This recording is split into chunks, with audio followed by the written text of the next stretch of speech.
ada hadis qudsi. Saya bacakan hadisnya, lalu saya akhiri. Ini rahasia yang sangat besar. Ini hanya terjadi dalam sholat. Saya ulang, hanya terjadi dalam sholat. Qasamtu shalah baini wa baina abdi ala nisfain. Kata Allah di hadis qudsi, saya bagi sholat itu dua bagian, antara hak aku dengan hak hambaku, dua bagian. Wali abdi ma sa'al, kalau hambaku benar menunaikan hakku, maka aku akan berikan hak dia.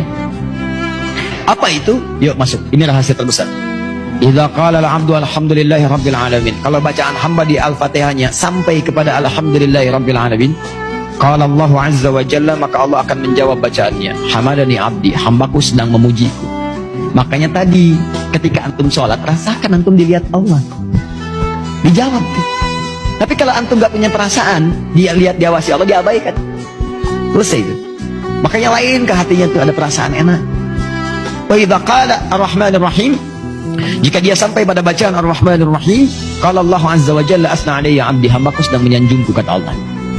Wa idza qala maliki yaumiddin, kalau hambaku sampai pada bacaan maliki yaumiddin, qala Allah azza wa jalla majjadani abdi, Allah menjawab majjadani abdi, hambaku sedang mengagungkanku. Terakhir. Wa idza qala al-abdu, kalau hamba sampai pada bacaan iyyaka na'budu wa iyyaka nasta'in, ya Allah sekarang ini kami sedang ibadah salat, wa iyyaka nasta'in, dan sekarang kami sedang punya permohonan, ya Allah kami ada persoalan, kami ada kebutuhan, kami ada masalah, kami minta ya Allah solusinya.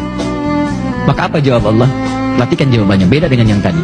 Qala Allah azza wa jalla, rahasianya Allah langsung menjawab, hadza baini wa baina abdi, ini perjanjianku dengan hambaku. Wali abdi, kalau hambaku benar bacaannya sampai sini, sholatnya benar sampai di situ, masalah sekarang apapun yang kamu minta aku akan berikan. Sekarang apapun yang kamu minta aku akan berikan. Saya tanya pada anda membacakan iyyaka na'budu wa iyyaka nasta'in saat ruku atau saat sujud? Oh, jangan kelamaan, saat berdiri. Nggak ada orang ruku baca iyyaka na'budu wa iyyaka nasta'in. Allahu akbar, iyyaka na'budu wa iyyaka nasta'in. Nggak ada. Subhana rabbiyal azim, subhana rabbiyal azim bihamdi, subhanakallahumma bihamdika Allahumma ighfirli. Itu yang dibaca. Iyyaka na'budu wa iyyaka nasta'in saat berdiri. Jadi berdiri saja, kalau antum benar itu salatnya baru berdiri begini, itu seketika antum butuh apa dikabulkan. Nabi Zakaria pernah minta dalam berdiri, dirangkum di Quran surah 3. Tadi malam saya jelaskan ayat 38 sampai 39. Itu sedang sholat. Waktu sholat minta kepada Allah. Mintanya apa? Minta supaya istrinya bisa mengandung. Padahal secara medis gak mungkin punya keturunan, karena istrinya divonis maaf menopause dan mandul. Kata medis gak bisa nih, kata klinis mustahil punya keturunan, gak bisa. Maka beliau langsung bermohon kepada Allah, tinggalkan pendapat manusia, itu tanda Allah ingin memberikan langsung tanpa pendapat manusia lagi. Maka beliau sholat, dalam sholatnya minta kepada Allah. Hunalika da'a Zakaria rabbah, diabadikan di Quran. Di mihrab itu Nabi Zakaria bermohon kepada Rabbi, qala rabbi habli min ladunka dzurriyyatan thayyibah innaka sami'ud du'a. Ya Allah, mereka mengatakan aku enggak mungkin punya keturunan, istriku punya keterbatasan. Karena itu saya mohon darimu saja ya Allah. Engkau pasti mengabulkan doa hamba. Ya Allah, pengabulanmu tidak terbatas. Kalau pada yang tidak terbatas pemberiannya tidak mengabulkan, kepada siapa lagi hamba mesti memohon? Engkau pasti mendengar doa hamba. Kalau pada yang maha mendengar tidak mengabulkan, kepada siapa lagi hamba mesti panjatkan? Itu sedang berdiri. Berdiri bahasa Arabnya qaimun, sedang sholat yusolli, baru selesai doanya turun malaikat langsung menyampaikan ayat 39-nya Quran surah 3 ayat 39, fanadatsul malaikatu wa huwa qaimun yusolli fil mihrab annallaha yubashshiruka bi Yahya. Tiba-tiba turun malaikat, nih dijelaskan pentingnya ini, sedangkan beliau masih berdiri dalam sholatnya. Turun jawaban, Allah mengabulkan, memberi kabar gembira, istrimu akan mengandung, melahirkan, punya anak, namanya langsung dari Allah Yahya. Sosok yang hidup, yang mustahil menurut manusia. Bayi terlahir dari rahim seorang perempuan yang menopause dan mandul, kata Allah nggak ada yang mustahil bagiku, jadi dan hidup dia. Kapan dipanjatkan? Berdiri. Dalam apa? Sholat. Nabi Zakaria sholat dalam berdiri, minta dikabulkan. Umat Nabi Muhammad, nabinya spesial, orangnya hebat, luar biasa, umatnya juga luar biasa. Dulu umat Nabi dulu lihat nabinya belum tentu beriman. Umat Nabi Muhammad gak lihat nabi masih beriman.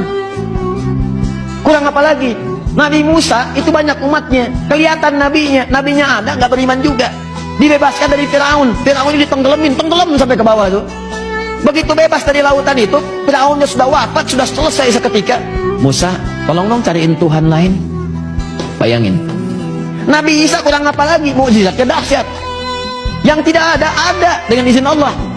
Sakit tinggal diusap, orang ke dokter ini diusap. Nabi Isa sakit mata, usap melihat. Nabi Isa kolera, usap lihat. Nabi Isa, Nabi Isa itu usap, tinggal usap. Dokter bangkrut lah pada saat itu. Ya. Usap, yakin.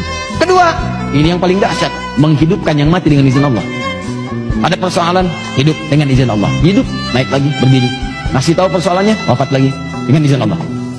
Sampai sebegitunya, nggak yakin juga, dicari-cari nabinya, mau dibunuh. Anda bayangkan, umat yang melihat masih ingkar juga. Umat Nabi Muhammad beda, nggak pernah lihat nabinya tuh kayak kita sekarang. Kalau di zaman Nabi melihat Nabi beriman, itu biasa. Nih, kita nggak pernah lihat. 15 abad udah lewat. Bahkan ada yang mimpi pun nggak pernah lihat, masih mau beriman. Maka Allah berikan yang spesial untuk umat Nabi Muhammad. Nabi Zakaria sholat, berdiri, minta dikasih. Umat Nabi Muhammad sebelum sholat 5 kali sehari. Kata Allah, saya tunggu. Kamu mau minta apa, saya kasih. Cuman pertanyaannya, banyak yang tidak minta pada saat itu. Saya tanya pada antum, ketika antum sampai pada ayat ini, iyyaka na'budu wa iyyaka nasta'in, antum minta apa? Ayo, padahal jelas. Baca Al-Baqarah ayat 45. Wasta'inu bisabri wassalah. Kalau kamu punya masalah, minta kepada Allah solusinya. Bisabri, terima dengan syarat. Wassalah, saat sholat minta. Wasta'inu, perintah. Cara mintanya nasta'in. Kapan kalimat nasta'in itu muncul? Dalam berdiri. Iyyaka na'budu, ya Allah sekarang kami sholat. Kata engkau kalau punya masalah, lakukan sholat. Sekarang kami sholat. Wa iyyaka nasta'in. Kata engkau wasta'inu, sekarang kami nasta'in. Sekarang kami minta. Kata Allah, ya, kalau bagus sholatmu sekarang, minta. Apapun yang kamu minta, aku kabulkan. Pertanyaan saya, ini rahasia besar. Berapa di antara kita yang pernah minta dalam posisi seperti itu? Nah, sekarang Ustaz, kalau kami ingin bermohon kepada Allah, ingin meminta, minta ya Allah, minta. Bagaimana caranya? Apakah langsung kita ucapkan? Ataukah kita sirkan dalam hati kita permohonannya? Ataukah kita pilih ada isyarat ayat-ayat lain yang kalau dibacakan Allah kabulkan? Ada rahasia besar yang kalau antum bacakan satu kalimat ini, apapun yang antum butuhkan akan dikabulkan seketika. Ketika antum butuhkan itu. Apa bacaan itu? Nanti dalam episode berikutnya kita akan bahas.